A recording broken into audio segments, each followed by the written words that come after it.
বেশ কিছুদিন ধরে শাকিব খানের প্রিন্স সিনেমার এই গানটি বেশ আলোচনায় আছে। আপনারা কি কেউ জানেন? জি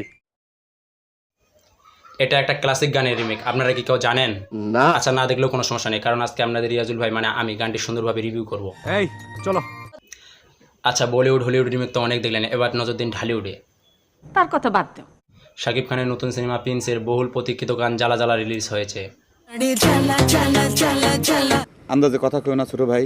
70 দশকে সেই আইকনিক গানের এই মডার্ন ভার্সন কি পারবে দর্শকদের মনে আগুন জ্বালাতে? চলুন দেখে নেওয়া যাক।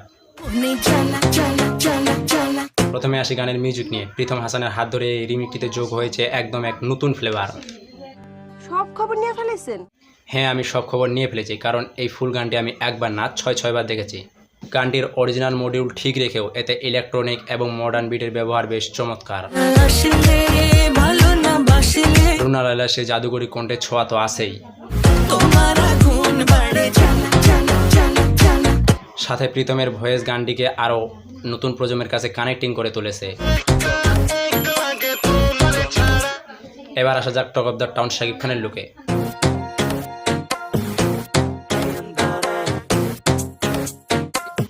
হেড এবং সেই কাউবয় ধাঁচের আউটফিটে শাকিবকে কিন্তু বেশ ডিফারেন্ট লাগছে। ইংরেজি মারা না হে। তার স্টাইল আর অ্যাটিটিউড পুরো গানটিকে এক অন্য লেভেলে নিয়ে গেছে। তাকে দেখে বোঝা যাচ্ছে তিনি নিজেকে ভেঙে নতুন করে করছেন, যা ভক্তদের জন্য খুব বড় একটা সারপ্রাইজ।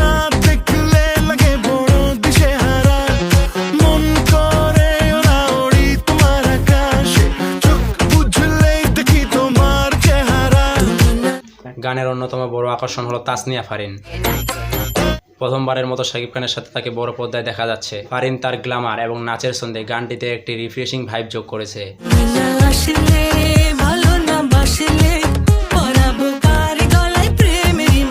তাদের দুজনের কেমিস্ট্রি ছিল চোখে পড়ার মতো। পুরো গানটির কালার গ্রেডিং এবং সেট ডিজাইন ছিল বেশ লাউড ও গ্ল্যামারাস।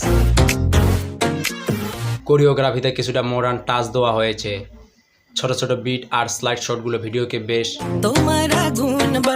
ডাইনামিক করে তুলেছে। সব মিলিয়ে জ্বালা জ্বালা একটি ভালোই রিমিক। যারা পুরো গানটি পছন্দ করেন তাদের কাছে এটি নতুনভাবে ধরা দেবে। তবে রিমেক গান নিয়ে মানুষের প্রত্যাশা সবসময় আকাশচুম্বী থাকে, তাই গানটি কতটা সাকসেসফুল হবে তা সময় বলে দেবে। আমার মধ্য থেকে গানটিকে 10-এর মধ্যে 8.5 দিলাম। আপনারা গানটি দেখেছেন কি? জি না। শাকিব ফারিন জুটিকে আপনাদের কেমন লেগেছে কমেন্টে অবশ্যই জানান। আর এমন আরও রিভিউ ও রোস্ট পেতে আমার চ্যানেলটি সাবস্ক্রাইব করে রাখুন।